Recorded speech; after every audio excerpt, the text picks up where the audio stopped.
बोलो सतगुरुदेव भगवान की जय। मेरे प्रिय आत्मनो, आप सबके हृदय में बैठे इस परमात्मा को मेरा कोटि कोटि प्रणाम। सतगुरुदाता तेरी जय। तो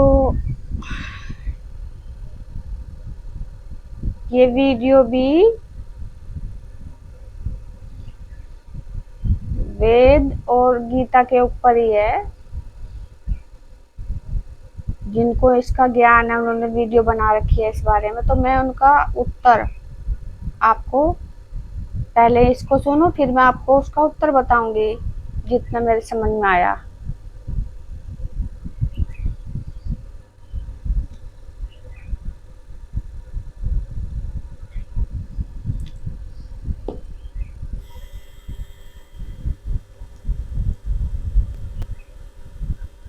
हाँ जी जी का शुक्रिया आप। हेलो, हाँ जी बताइए। फर्स्ट ऑफ ऑल ऐड करने के लिए थैंक्स। बहुत देर से वेट कर रहा था मैं, 1 घंटे से। मैं ये बोलना चाहता हूँ कि आपने ये जो लाइव डिबेट करते हो और चैनल पे जो भी वीडियोस डालते हो, इसमें किसी में भी मतलब आपने आपका मतलब ये है कि भगवान अल्लाह गॉड वगैरह कुछ होता ही नहीं है। और जो 18 पुराण 4 वेद और ये सब कुछ जो भी है ये सब बकवास है। एम आई राइट? ये आपकी थिंकिंग है?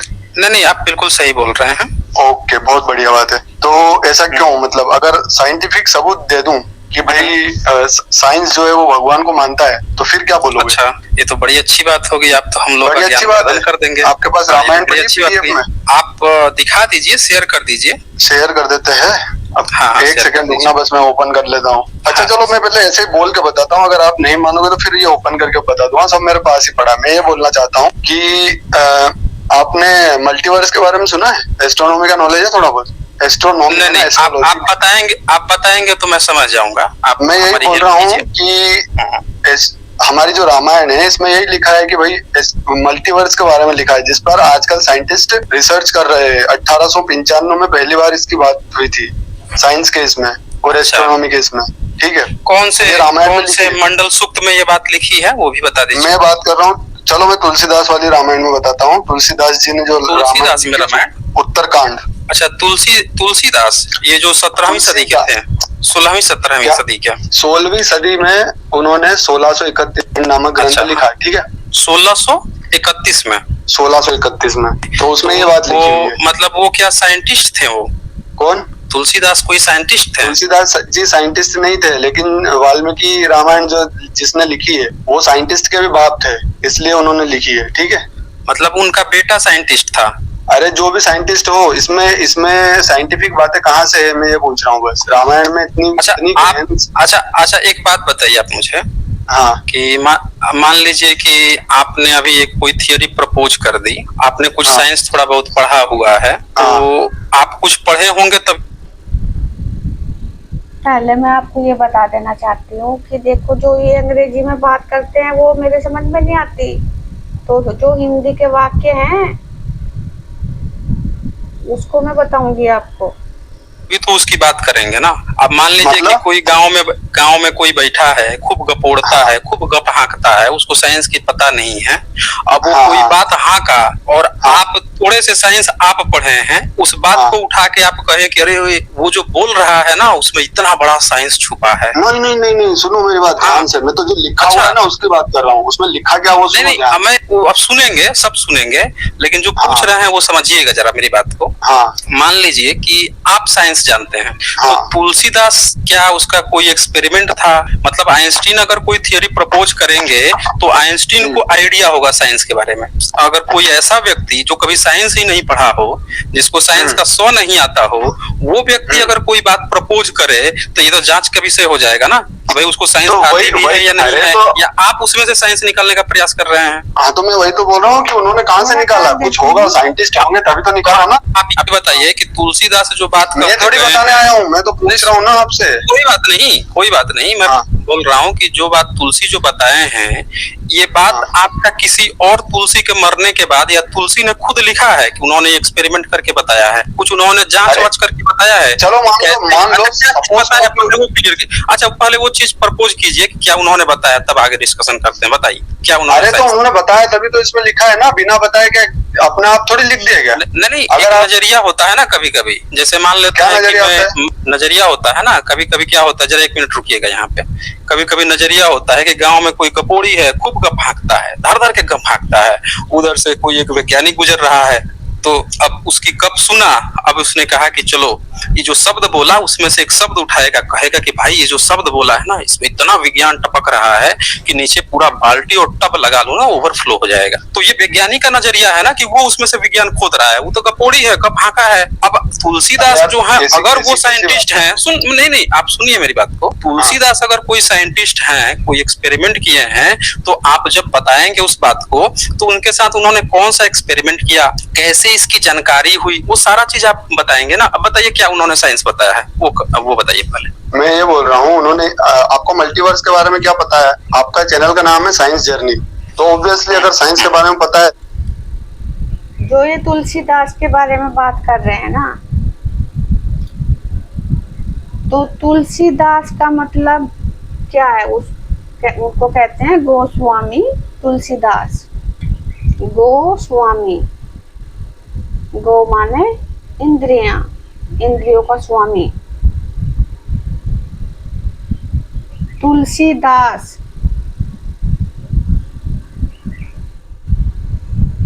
जिसने अपनी वासना पर विजय पा ली हो, शीतल कर दी हो वासना। तुलसी शीतल ही तो करती है ना, तो तुलसी दास, गोस्वामी। अच्छा, इन इंद्रियों में देवता होते हैं सारे। मैंने बताया आपको कई वीडियो में, हमारी इंद्रियों में सभी देवता हैं। तो देवताओं का राजा कौन था? इंद्र। गो माने इंद्रियां, और इंद्रियों का राजा देवता, मतलब देवता होगी इंद्रियां। तो देवताओं का राजा कौन होता है? इंद्र।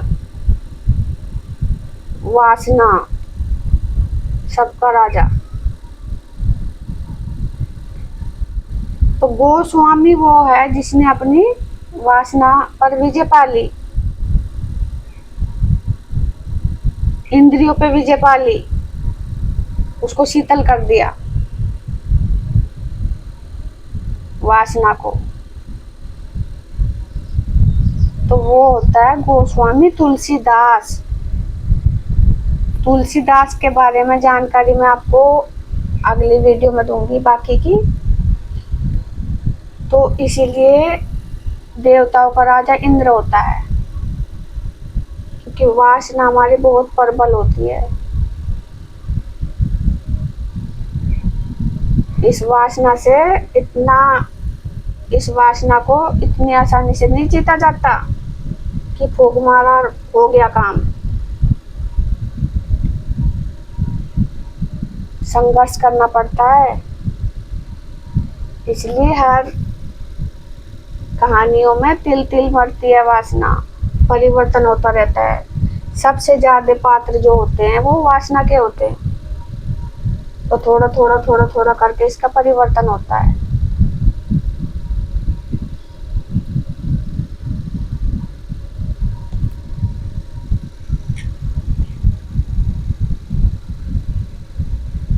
तो जो विज्ञान बताते हैं, जिसने वासना को शीतल कर दिया, उस वासना से सांसों से ही वीर्य ऊपर को चढ़ा लिया, तो विज्ञान शुरू हो जाता है। इसलिए ये विज्ञान की बातें आती है। अब आगे देखो,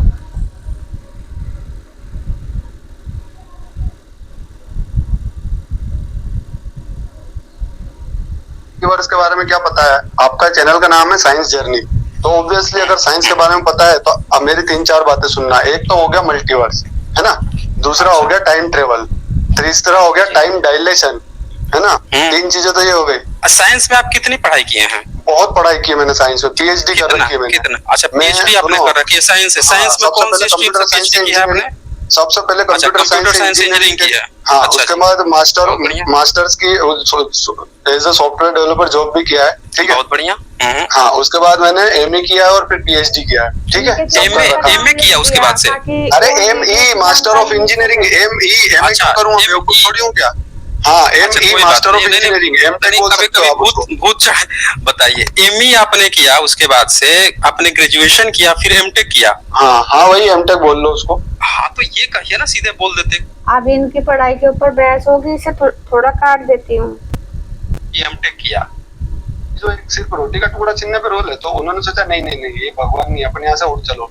तो वहां से उड़ चले, और जब वहां से वो उड़ चले तो छोटे से बच्चे, जो राम जी का छोटा सा बाल स्वरूप था, उसकी भुजाएं उनके पीछे पीछे चल दी, और उन्होंने क्या करा, उनको पकड़ लिया और मुंह में खा लिया भगवान, छोटे से भगवान ने उस कौवे को। ठीक है, अब जब उसको मुंह में खा लिया तो अब क्या हुआ उसके साथ, उसने क्या देखा उस कौवे ने, वो यहाँ से लिखा हुआ है, वो मैं बताता हूँ। वहाँ लिखा हुआ है, एक एक ब्रह्मांड में मैं 100 वर्ष रहा, मैंने राम के मुख में बहुत सारे ब्रह्मांड देखे, अनेक अंड कटा अर्थात ब्रह्मांड रूपी कटा देखता फिरा। ठीक है, लोक लोक के पृथक पृथक, मतलब हर एक ब्रह्मांड में अलग अलग ब्रह्मा विष्णु महेश दिक्पाल मनु देखे, मनुष्य गंधर्व भूत वेताल किन्नर आदि सर्प सब देखे। ठीक है, देवता राक्षस अनेक प्रकार के सब जीव देखे, पृथ्वी सागर नदी तल अनेक प्रकार के, प्रत्येक ब्रह्मांड में अपना भी रूप देखा। जैसे मल्टीवर्स की थ्योरी क्या कहती, ये जो काकभूषणी है, अब मैंने शुक्राचार्य का कौवे का रूप बताया था ना बाहर,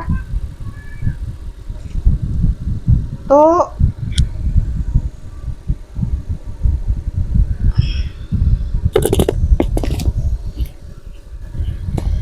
वो भार्गव शुक्राचार्य उल्टी तपस्या करके,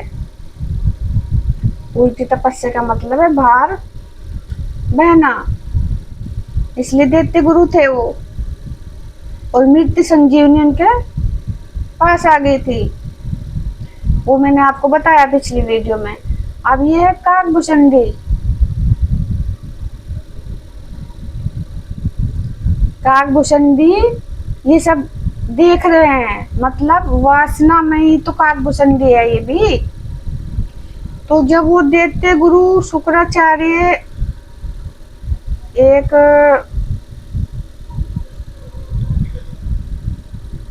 वीडियो में ही था कि शिव जी ने जो है, शिव ने उनको निगल लिया था, उनके पेट में चले गए, तब उन्होंने देखा उनके मुख में 9 जैसे ग्रह 9 होते हैं ना, तो वहाँ शुक्राचार्य का स्थान नहीं था, सबका स्थान था लेकिन शुक्राचार्य का स्थान नहीं था। तब उन्होंने अंदर से ही तपस्या शुरू कर दी, शिव को मनाना शुरू कर दिया, आराधना शुरू कर दी अंदर से ही। तब शिव जी ने उनको अपने वीर्य रूपी शुक्राणु से बाहर निकाला, इसलिए शुक्राणु, वीर्य का शुक्राणु शुक्राचार्य कहलाता है, वो शुक्राणु होता है वो। तो फिर इसको जो है शुक्र ग्रह का स्थान मिला, 9 ग्रहों में शुक्र ग्रह का स्थान मिला, तो वही है काकभूषणी। हर कहानियों में थोड़ा अलग अलग दिखाते हैं। अब जैसे शुक्राचार्य की एक आंख थी, कौवे की भी तो एक आंख होती है, एक आंख फूट गई थी ना उनकी, तो कौवे की भी एक पुतली होती है, आंख दोनों होती है लेकिन पुतली एक होती है।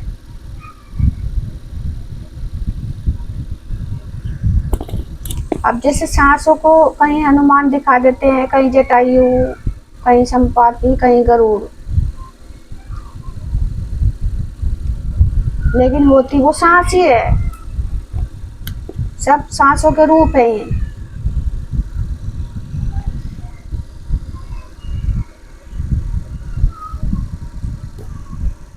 तो नीचे की वासना समाप्त हो गई, तो ये वीर्य ऊपर जाएगा, वही तो देखेगा। जिस साधक का यही विज्ञान शुरू हो जाएगा तो वही तो देखेगा अंदर की बात को, अंदर क्या क्या घटता है, ब्रह्मांड है अंदर, वो क्या क्या दिखता है। आगे देखो, एक ब्रह्मांड बाहर है और एक हमारे शरीर में है।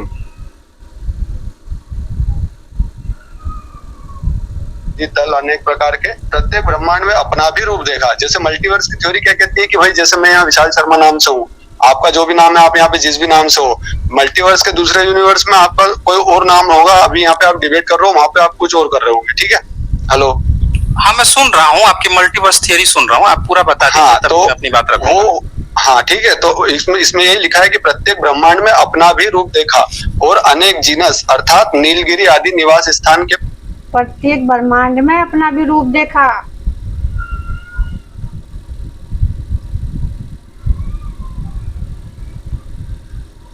जहाँ परमात्मा होंगे वहीं आत्मा होगी। तभी हर इसमें भजन में कहते हैं 2 दिन रहकर साथ न जाने किधर चले, साथ रहती है आत्मा परमात्मा के। तो यहाँ जब वीर्य का प्रकाश यहाँ चला जाता है, ये मणि यहाँ चली जाती है, तो यहाँ आत्मा भी दिखती है और परमात्मा भी दिखते हैं। वो कह रहे मैंने अपने आप को भी देखा, तो सब दिखने में आता है ना। वो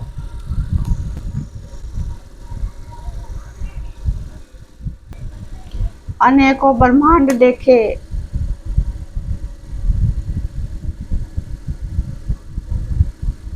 तो ब्रह्मांड जितने भी शरीर हैं इतने ब्रह्मांड हैं इंसान के, उनके अंदर ब्रह्मांड है, लेकिन देखने वाला तो चाहिए। मान लो मैं अपने शरीर का ब्रह्मांड देखूंगी, मेरे शरीर का ब्रह्मांड आप तो देख सकते हैं ना, आप तो अपने शरीर का ब्रह्मांड देख सकते हो। तो अनेकों ब्रह्मांड इसी को कहते हैं। जितनी साधना करेंगे उनको अपने ब्रह्मांड अलग अलग दिखेंगे सबको। ब्रह्मांड एक से ही होंगे लेकिन अलग अलग दिखेंगे। मेरा आपको नहीं दिखेगा और आपका मुझे नहीं दिखेगा। इन्हीं को कहते हैं अनेकों ब्रह्मांड।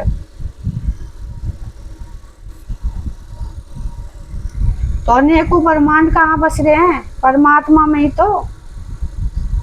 जब साधक वहां साधना के द्वारा जाता है, अपनी तीसरी नेत्र खोलने के बाद वो देखता है, तभी तो दिखते हैं।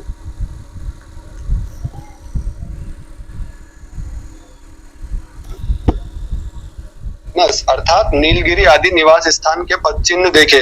प्रत्येक ब्रह्मांड में अवधपुरी सरयू वहां के नर नारी पृथक पृथक देखे, मतलब वहां के नर नारी जो थे अलग अलग देखे उनको। जैसे एक ब्रह्मांड में थे उससे थोड़ा सा अलग दूसरे ब्रह्मांड में देखे। सुनिए दशरथ कौशल्या और अनेक रूप से भरत आदि भाई भी देखे, मतलब भरत आदि जो भाई है वो भी अलग अलग तरह के देखे। प्रत्येक ब्रह्मांड में राम का अवतार और उनके अपार बाल विनोद अर्थात बाल चरित्र का अवलोकन किया। हे हरियान गरुड़ जी पृथक पृथक सब विचित्र ही देखे, असंख्य ब्रह्मांडों में घूमता फिरा। परंतु रघु आपका जो भी नाम है, आप यहाँ पे जिस भी नाम से हो, मल्टीवर्स के दूसरे यूनिवर्स में आपका कोई और नाम होगा, अभी यहाँ पे आप डिबेट कर रहे हो, वहां पे आप कुछ और कर रहे होंगे। ठीक है, हेलो। हाँ मैं सुन रहा हूँ, आपकी मल्टीवर्स थियरी सुन रहा हूँ, आप पूरा बता दीजिए। हाँ, तब तो मैं अपनी बात रखूंगा। हाँ ठीक है, तो इसमें यही लिखा है कि प्रत्येक ब्रह्मांड में अपना भी रूप देखा और अनेक जीनस अर्थात नीलगिरी आदि निवास स्थान के पद चिन्ह देखे। प्रत्येक ब्रह्मांड में अवधपुरी सरयू वहां के नर नारी पृथक पृथक देखे, मतलब वहां के नर नारी जो थे अलग अलग देखे उनको। जैसे एक ब्रह्मांड में थे उससे थोड़ा सा अलग दूसरे ब्रह्मांड में देखे। सुनिए दशरथ कौशल्या और अनेक रूप से भरत आदि अलग अलग नर नारी देखे। अब जिसने देखे, मान लो हमारे इंद्रियों में काकभूषणी है या इंद्र है, नाम तो एक ही रहेगा ना। अगर अलग मेरे से अलग कोई साधक होगा तो उसके अंदर के जो ये देवता हैं, नाम तो वही रहेगा सबका, लेकिन अलग अलग नर नारी कौन होंगे? हम लोग। तो अलग अलग नर नारी देखे, अलग अलग ब्रह्मांड देखे, तो उसमें ही तो देखता है वो। जो काकभूषणी मेरे में मुझे देखेगा परिवर्तन होता हुआ, तो वो दूसरे में भी तो वही देखेगा। नर हो चाहे नारी हो, नर नारी का भेद सिर्फ शरीर से है, आत्मा से कोई नर नारी नहीं है। ना नपुंसक है। आत्मा आत्मा है, उसका कोई लिंग नहीं होता।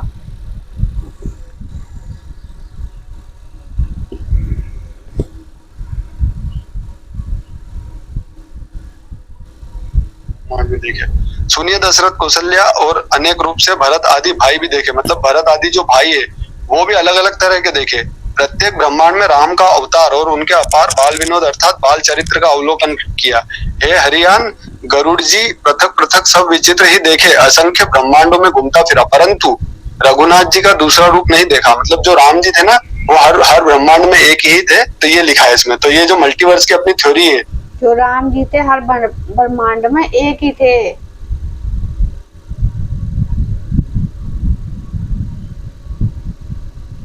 राम कौन है? परमात्मा। दशरथ को देखा, दशरथ कौन है? हमारी 10 इंद्रियां, वो भी तो इसी में वही तो देवता बनते हैं, इंद्रियां ही। उसको भी तो देखता है इंसान, साधक।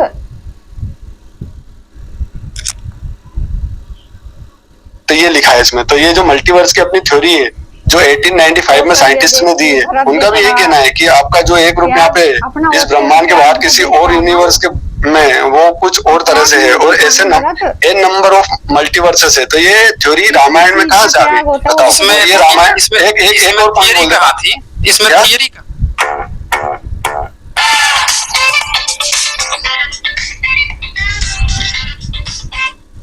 ये रामायण इसमें एक और पॉइंट बोल कहाँ थी इसमें? थियरी कहाँ थी इसमें थियरी कहाँ थी इसमें? तो इसमें क्या, इसमें जो अभी आपने गप सुनाया, ये जो आपने सुनाया ये तो एक स्कोरी गप था, इसमें थियरी कहाँ थी? थियरी का मतलब होता है जब कोई साइंटिफिक थियरी, आप थियरी नहीं जानते क्या होती है थियरी? साइंटिफिक थियरी क्या होती है? जहाँ लैंग्वेज अलग थी वो बात अलग है। अरे लैंग्वेज तो आप, वही तो मैं बोल रहा हूँ ना, कोई कपूरी गप हाँ कहा है तो आप उसमें मल्टीवर्स का कंसेप्ट दिखाया। ये फिक्शनल मूवियां थी, उन मूवी का कंसेप्ट नहीं पता थी।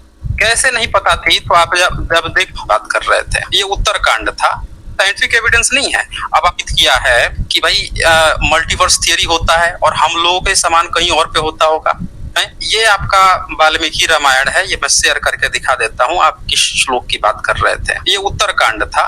इस उत्तरकांड में यहाँ पे पंछीराज जो काकभुशुंडी है वो कथा सुना रहा है, बहुत सारी कथाएं सुनाता है, खूब गप्पा। उत्तरकांड किसे कहते हैं? वासना का उतर जाना, उत्तरकांड है। और ये एक वो व्यक्ति कह रहा है जिसको खुद साइंस नहीं पता थी।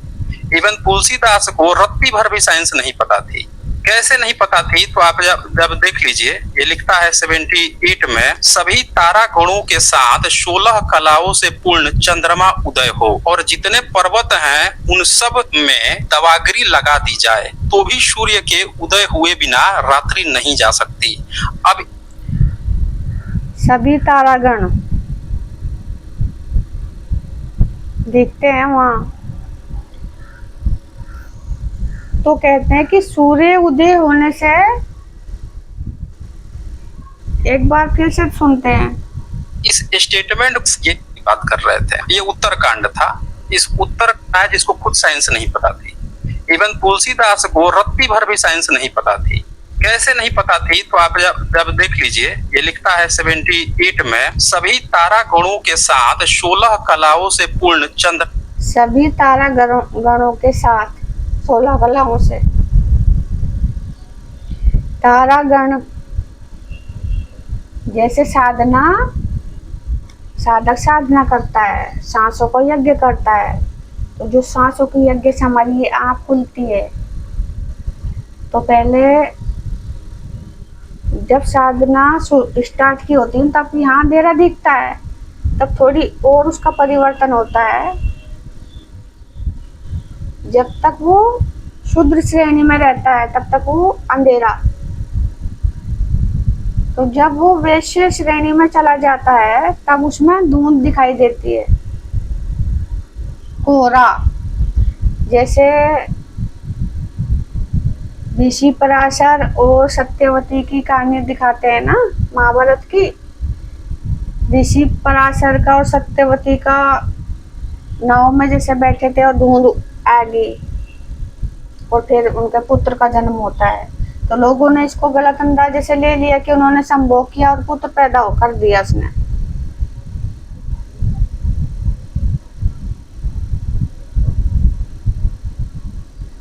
पुत्र का मतलब सत्यवती भी वासना का ही रूप है, इसलिए वो पहले मत्स्यगंधा थी।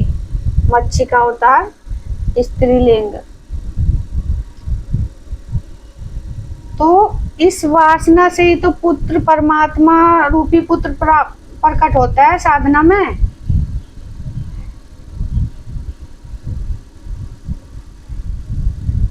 तो वो जो धुंध था, वो एक जो धुंध दिखाई देती है ना, वो कि सबको कुछ बाहर दिखाई नहीं दिया, धुंध ढक जाती है, तो वो धुंध वो हमारे साधना में दिखती है इस जगह।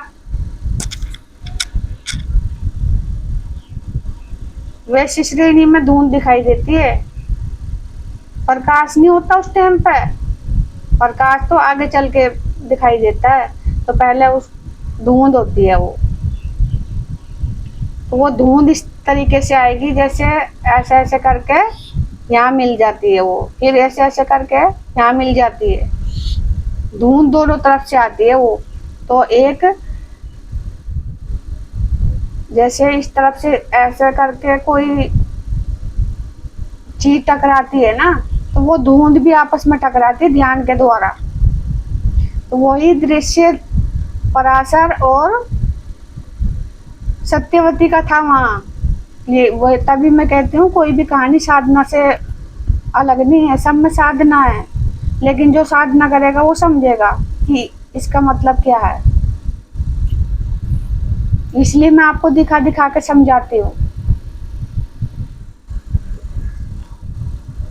तो तारागण भी वहीं होते हैं, अंतरिक्ष भी दिखता है, तारागण सब पूरे जितने आकाश में तारे देखते हैं ना, तो ये भी सब ये आकाश है, इसमें सब कुछ दिखता है। तभी मैंने कहा एक ब्रह्मांड बाहर है और एक हमारे अंदर। इसी को कहा गया है यथा पिंड तथा ब्रह्मांड। जो पिंड में है वही ब्रह्मांड में है। ये वाक्य नहीं बनाया, ऐसे ही नहीं बनाया यो। यथा पिंड तथा ब्रह्मांड, जो पिंड में है वही ब्रह्मांड में है।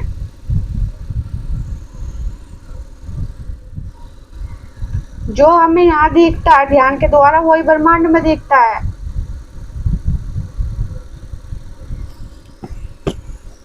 तारे दिखते हैं, तारे ब्रह्मांड में दिखते हैं आकाश में। ये हमारा अंदर का आकाश है। चांद दिखता है आकाश में बाहर के, वो चांद हम यहाँ भी होता है वो। सूर्य हमारा वीर्य है, यही प्रकाश सूर्य का प्रकाश दिखता है। तो एक ब्रह्मांड हमारे अंदर है और एक बाहर। ये अंदर के ब्रह्मांड की कहानी है।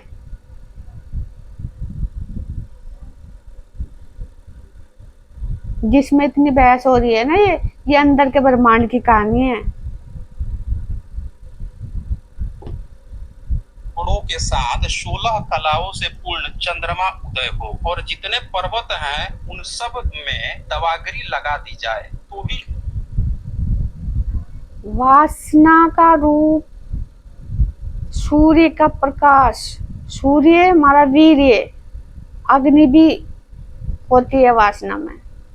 तो इसको शांत करने में चांद की शीतलता मिलती है। वो चांद यहाँ भी चढ़ता है। 16 कलाओं का मैं बाद में बताऊंगी। जा सकती। अब इस स्टेटमेंट को सुन के इसमें कौन सा साइंस वो हो रहा है, उसको ये भी नहीं पता है कि सभी तारागणों के साथ 16 कलाओं से पूर्ण चंद्रमा उदय हो। उसको ये भी नहीं पता है कि भैया तारागण जो है उदय नहीं होता है, तारागण कभी उदय नहीं होता है, तारागण हमेशा रहता है। सिर्फ दिन का जो प्रकाश है उस प्रकाश के कारण हम लोगों को तारा नहीं दिखाई देता है। ये बाहर के तारों की बात हो रही है जो ये समझा रहे हैं ना, तो ये बाहर के तारों को और बाहर के सूर्य को समझा इन्होंने। लेकिन अंदर के सूर्य को, अंदर के तारा को ध्यान से समझा जाता है। उस तारे में और उस सूर्य में कोई नहीं पहुंच सकता। ये तारे जो है उदय होना दिखाया है ना, तो साधना के द्वारा ही तारे उदय होते हैं। ध्यान में हमें सब तारों के जैसे आसमान दिखता है, ये तारा गण भी हमें दिखता है साधना में। तो ये अंदर के तारों की बात है, अंदर के चांद की बात है, अंदर के सूर्य की बात है, बाहर के नहीं। यही बहस का कारण है। दिन का जो प्रकाश है, उस प्रकाश के कारण हम लोगों को तारा नहीं दिखाई देता है, और जैसे ही वो प्रकाश छटती है, मतलब कि जो शाम होती है, फिर तारागण तो ये सोच रहा है कि तारा जो है उगता है और उसके साथ चंद्रमा भी उगता है। और सुनिए, इसी में ये सारी चीजें आगे बढ़ती जाती हैं। फिर जो है पंछी राज इसी प्रकार श्री हरि के भजन बिना जीवों का क्लेश नहीं मिटता, श्री हरि के सेवकों से अविद्या नहीं व्याप्ति, प्रभु की प्रेरणा से उसे विद्या व्याप्ति, ये सारी बातें कहते जाता है। और लास्ट में आपका वो जो श्लोक आता है, हाँ ये देखिए एक और श्लोक सुन लीजिए। ये कहता है वो दुआ, हे सर्पों के शत्रु गरुण जी, तब मैं भाग चला, श्री राम जी ने मुझे पकड़ने के लिए भुजा फैलाई, मैं जैसे जैसे आकाश में दूर उड़ता, वैसे वैसे वहां श्री हरि की भुजाओं को अपने पास देखता था। तो ये यहाँ से ये पता चल रहा है कि जो व्यक्ति इस चीज को लिख रहा है, उसको साइंस की रत्ती भर भी नॉलेज नहीं है। वो ये कह रहा है कि वो भाग रहा था, जैसे जैसे आकाश में दूर उड़ता, उसको ये भी नहीं पता है कि आकाश में 8 किलोमीटर के बाद से वायु जो है वो नहीं मिलेगी। इवन 8 किलोमीटर छोड़ दीजिए, आप तो 3-4 किलोमीटर से ऊपर जाएंगे तो आपको ऑक्सीजन की कमी महसूस होने लगती है, सर दर्द। इसको नहीं पता है कि एक लिमिट के बाद से जब वो आकाश में जाएगा तो वायु ऑक्सीजन नहीं मिलेगी, मर जाएगा वो बेचारा, उड़ ही नहीं सकता है, उसको लिमिट भी नहीं पता है, हवा में कब हाँक रहा है कि जैसे जैसे वो पंछी जो है सर्पों के शत्रु गरुण जी, तब मैं भाग चला, श्री राम जी ने मुझे पकड़ने के लिए भुजा फैलाई। बताइए, कोई भुजा अपना फैला रहा है, कितना 8 किलोमीटर 10 किलोमीटर, मतलब क्या वो चल रहा है, स्ट्रेचेबल हाथ है कि कहीं भी पहुंचते जा रहा है। और वो बिना ऑक्सीजन, बिना किसी जो वो होता है आसमान में जाने के लिए जो स्पेशल सूट्स होती है, बिना उसके वो भागे जा रहा है। वैसे वैसे वहां श्री हरि की इस आसमान में जाने के लिए ना किसी को ऑक्सीजन की जरूरत पड़ती है, ना किसी साधन की जरूरत पड़ती है। ये सिर्फ सांसों का ध्यान, हवन, इससे हम वहां पहुंच जाते हैं। तो यहाँ जब साधना चलती है एक साधक की, तो सांसों के द्वारा ये सब कुछ ऊपर जाता है। गरुड़ हमारी सांस बन जाती है, वो गरुड़ पंछी, और वासना भी तो उड़ के ऊपर ही जाती है वो। तो परमात्मा ने हाथ फैलाया,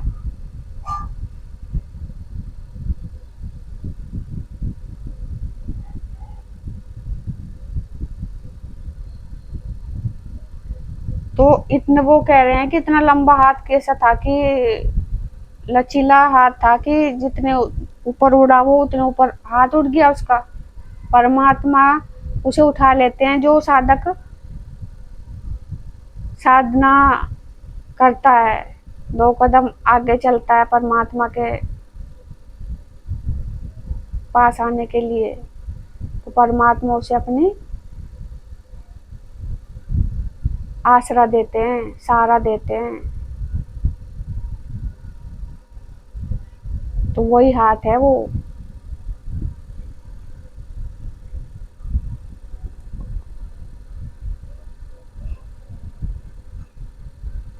हरि की पूजा को अपने पास देखता था। बताइए, तो वो अपना एक काल्पनिक कब हाँक रहा है, ये कल्पनाओं में चलती है। फिर आगे 79 में कहता है मैं ब्रह्म लोक तक गया।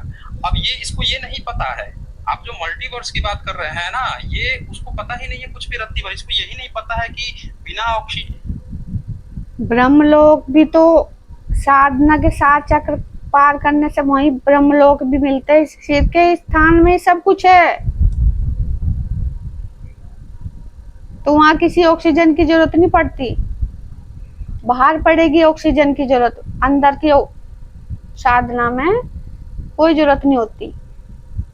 आसमान में ऑक्सीजन एक लिमिट के बाद खत्म हो जाती है। वो कह रहा है कि वो ब्रह्मलोक ही चला गया उड़ते हुए।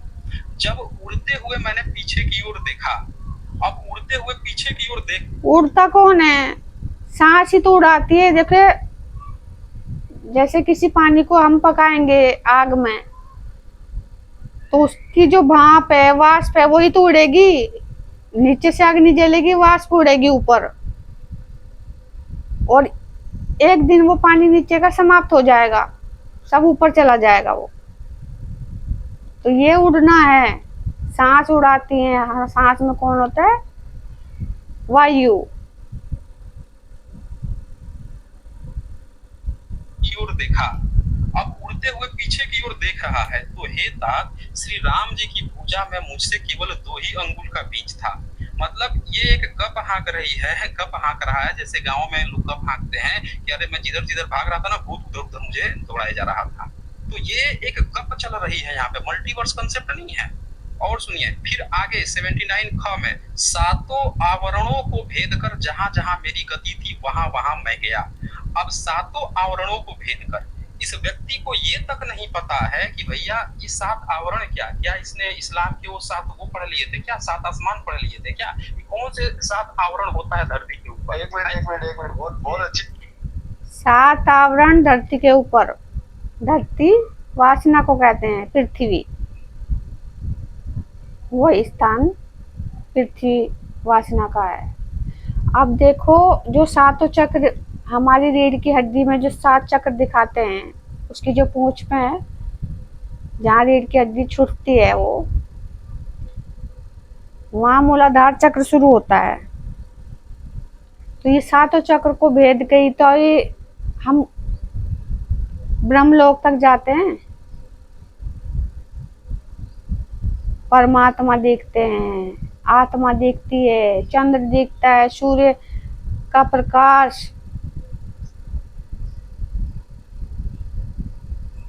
तारे, सब कुछ, अंतरिक्ष, सब दिखता है, वो ध्यान में दिखता है।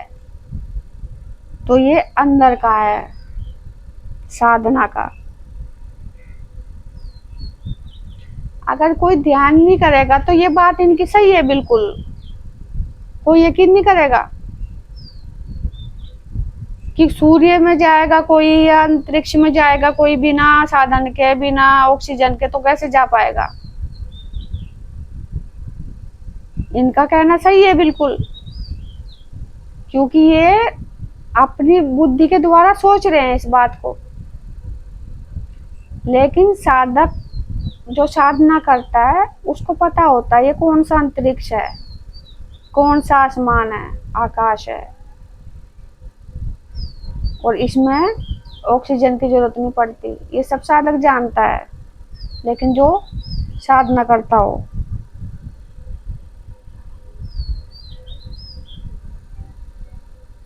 अच्छी चीज आ गई बीच में, ये जो 7 आवरण की बात आई है ना, इसमें भी मैं एक चीज बताता हूँ। अच्छा, 7 आवरण नहीं है ब्रह्मांड के, पृथ्वी के बाहर, सोलर सिस्टम के बाहर 7 आवरण नहीं है, ऐसा बोल रहे हो क्या? अच्छा, 7 आसमान शेयर करो अपने मोबाइल, अपने लैपटॉप पे, वो निकालो गूगल, नासा की वेबसाइट पे चलते। अच्छा, नासा ने बताया है। हाँ, थोड़ा और काट देती हूँ, फिर बैठ चलेगी। दोनों पे कहाँ क्या चल रहा है, मतलब कुछ भी, मतलब यहाँ पे क्या बात चल रही है, वहाँ पे क्या बात चल रही है, दोनों को आपने जोड़ दिया। इसी पे आप बोल रहे हो कि पीएचडी, मतलब एक पंछी अब राम के पेट में चला गया, और पेट में जाने के बाद उनके पेट में बहुत सारे ब्रह्मांडों के समूह देखे, वहाँ उन ब्रह्मांडों में अनेकों विचित्र लोग थे। पंछी पेट में चला गया, तो ये जो हम साधना करेंगे, ये पंछी पेट में से ही तो ऊपर जाएगा, पहले तो पेट में ही जाएगा ना।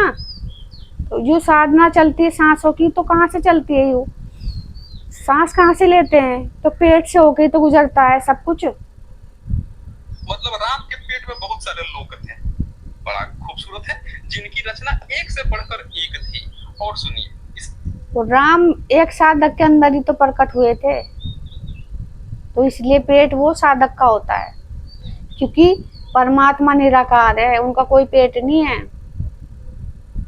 तो कुछ और भी लिखा है, वो भी सुना दूं। ये बड़ा आप ये अच्छा आपने पकड़ा दिया, इसमें मल्टीवर्स और साइंस बता रहा है, तो ना सुन लीजिए साइंस, ये देख लीजिए। करोड़ों ब्रह्मा जी और शिव जी, अनगिनत तारा गण सब राम के पेट में भीतर थे। और सुनिए, सूर्य और चंद्रमा अनगिनत, करोड़ों ब्रह्मा और शिव जी।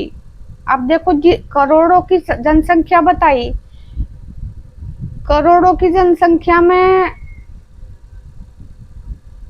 मनुष्य है कि नहीं? तो इन सब के अंदर ब्रह्मा भी है और शिव भी है, शंकर, लेकिन जगाया नहीं किसी ने।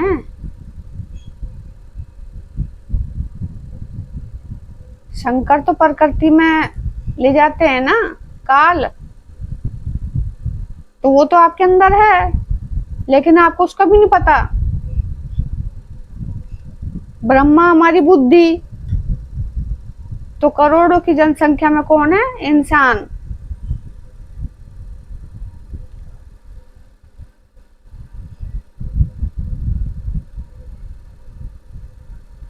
और सुनिए, सूर्य और चंद्रमा अनगिनत लोकपाल, यम और काल अनगिनत विशाल पर्वत और भूमि, ये सब राम के पेट में थे, आराम थे। अनगिनत है ना सब। तो जितने प्राणी हैं ये मनुष्य, इतने ही वो चीज हैं, इतने ही सूर्य हैं, इतने ही वो तारा मंडल हैं, इतने वो चंद्र हैं, इतने वो पृथ्वी है। मेरे शरीर का मुझे दिखेगा, आपके शरीर का आपको दिखेगा, आपके शरीर का मेरे को नहीं दिखने का, और मेरे शरीर को आपको नहीं दिखेगा। तो जितने शरीर हैं इतने ही ब्रह्मांड हैं, नाम एक ही है सबका। और भूमि, ये सब राम के पेट में थे, आराम थे अवधपुरी में। अब ये आप ये बता दीजिए मुझे कि अवधपुरी जो है ये ब्रह्मांड में है, अब ब्रह्मांड पर राम है, या फिर राम जो है राम के पेट में ये सारा चीज है, फिर राम कहाँ पे है? अवधपुरी में राम है। जैसे अवधपुरी, देखो मैंने थोड़ा थोड़ा जो छोटा छोटा ज्ञान आपको दिया था अभी एक वीडियो में, तो मैंने अवधपुरी का क्या बताया था? अवध, जहाँ वध ना होता हो। तो ये प्रकृति में बहेंगे तो वध होते रहेंगे ना, शरीर मरता रहेगा। लेकिन जब अपनी आत्मा को परमात्मा में ले जाओगे, इस शरीर को मुक्ति मिल जाएगी। परमात्मा में आत्मा चली जाएगी। ये जीवन चक्र का चक्र छूट जाएगा, ये शरीर नहीं मिलेगा। तो जब आत्मा परमात्मा में मिल जाएगी तो उसका वध कहाँ होगा? फिर शरीर की मुक्ति होगी और आत्मा परमात्मा में मिल गई, अब उसे दोबारा शरीर नहीं मिलेगा। तो यही तो है अवधपुरी। जब जिसकी आत्मा परमात्मा में मिल गई वो दोबारा शरीर धारण नहीं करता। जब शरीर धारण नहीं करेगा तो वो अमर नहीं होगा क्या? तो वध कहाँ है उसका? नदियां सागर में मिल जाएगी तो सागर हो जाएगी कि नहीं हो जाएगी? तो आत्मा परमात्मा में मिल गई तो परमात्मा होगी। परमात्मा का वध होता है, आत्मा का वध होता है, वो परमात्मा में मिल गई। जब तक आत्मा शरीर धारण कर रही है प्रकृति में, तब तक उसका वध है। तो उसी को तो मुक्ति कहते हैं, कि अपनी आत्मा को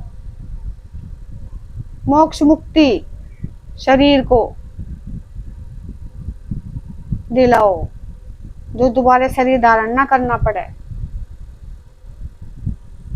तो वो है अवधपुरी, जहाँ वध नहीं होता, फिर अमर हो जाता है। वही तो अमृत है, यही विष बनता है वीर्य, और यही अमृत बनता है। जो इस अमृत को ऊपर ले गया वो अमर हो जाता है। वही अवधपुरी है।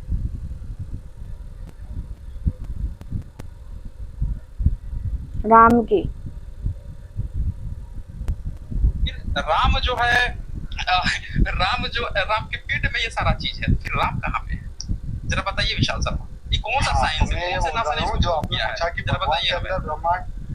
आपने बोला कि भगवान के अंदर ब्रह्मांड है या ब्रह्मांड के अंदर भगवान है, यही मतलब है ना पूछना आपका? हाँ, यही तो मैं पूछ रहा हूँ। ये तो बोल रहा है कि अवधपुरी जैसे क्या, तो उनके पेट के भीतर वो मैं देख रहा है कि उसमें बड़े बड़े विशाल पर्वत और भूमि है। जरा एक बात बताइए, किसी व्यक्ति के पेट में कोई घुस जाएगा, वो व्यक्ति जिंदा रहेगा? ये भी नासा ने प्रूव किया है क्या? वही तो हम समझा रहे हैं आपको कि वो अच्छा, कोई साधारण वो कहते हैं कि जो पक्षी पेट में घुस जाएगा तो वो जिंदा रहेगा क्या? तो पक्षी हमारी सांस,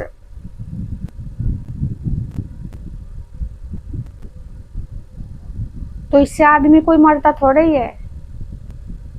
वो बाहर का जो मान लो गरुड़ हुआ या कोई भी पक्षी हो, वो अंदर घुसेगा तो आदमी मरेगा, लेकिन वो पक्षी का रूप जो है हमारी सांसों को दिया गया है।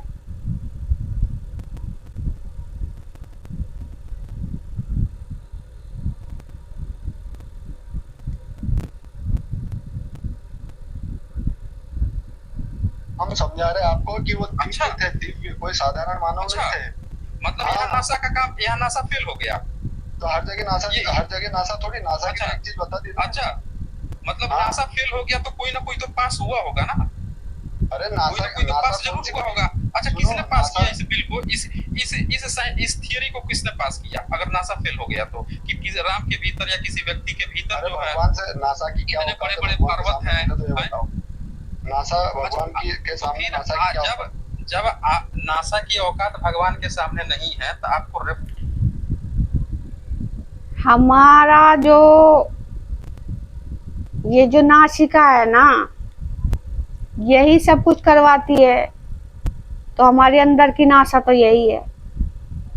बाहर का कुछ भी हो, बाहर से हमें मतलब नहीं है, लेकिन हम जो साधना में पार उतरते हैं तो साधना यहाँ से शुरू होकर यहाँ शुद्ध होती है। नाक को भी नासा कहते हैं ना, तो हमारे अंदर की नासा तो यही है।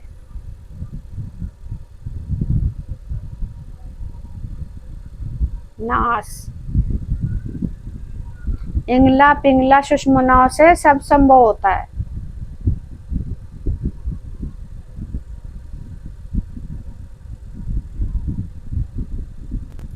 और बाहर का वो जो कुछ भी नासा नूसा जो भी कहता है, उससे मुझे कोई मतलब नहीं है।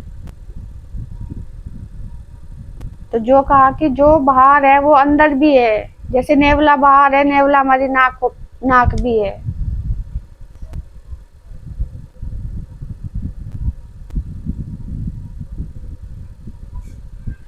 क्षेत्र भी सारे जो बाहर है वो हमारे अंदर हैं। श्रीलंका बाहर है, हमारे अंदर भी है। भारत बाहर है, हमारे अंदर भी है। किसी का भी नाम ले लो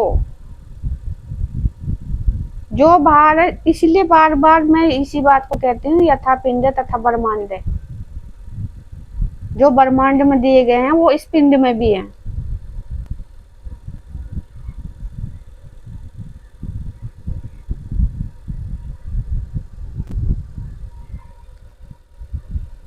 नहीं है तो आपको रेफरेंस देने के लिए नासा नासा क्यों कर रहे थे उस समय से? इसलिए नासा का नाम लिया मैंने रेफरेंस देने के लिए कि तो फिर जब रेफरेंस दिए उसका, तो फिर अब यहाँ पे क्यों बोल रहे हैं कि नासा क्या है राम के?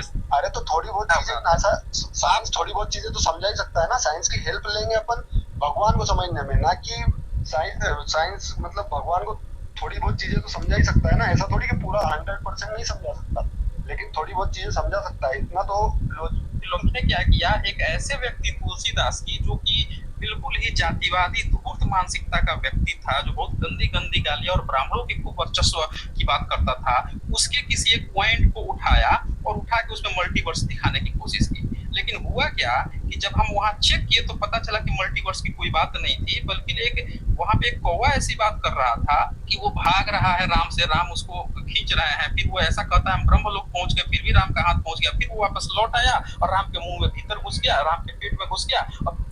कौवा भाग रहा है, राम उसे खींच रहे हैं। वासना हमारी भागती है बाहर को, लेकिन जब साधक सांसों के द्वारा खींचता है तो वो ऊपर को चढ़ जाती है। वो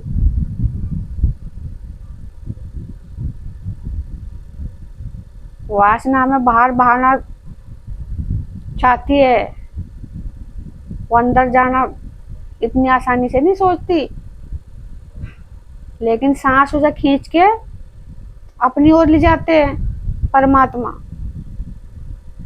सांसों के जरिए। तो वही है वो।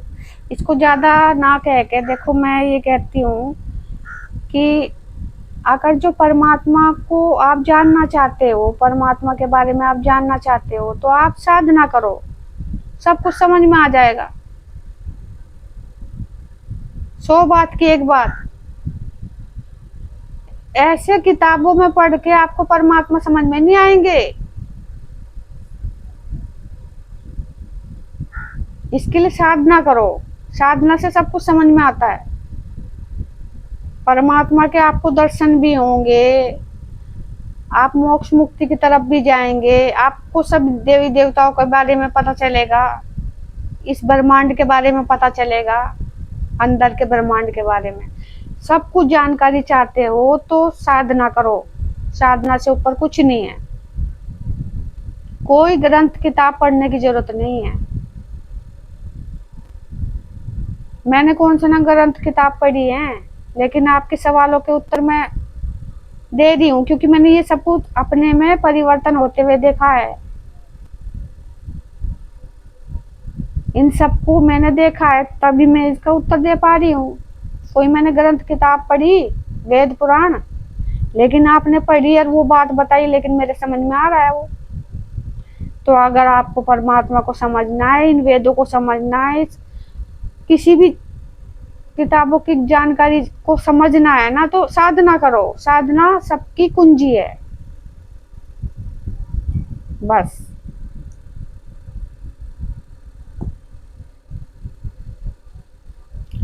और पढ़ाई लिखाई का इतना होता है उसमें असर कि जो जितना ज्यादा पढ़ा लिखा होगा उसे उतनी ज्यादा जानकारी मिलेगी, क्योंकि वो हर वाक्य को समझता है ना। संस्कृत भी उसे आती होगी, संस्कृत में असली मतलब छुपे हुए होते हैं उनमें, श्लोकों में।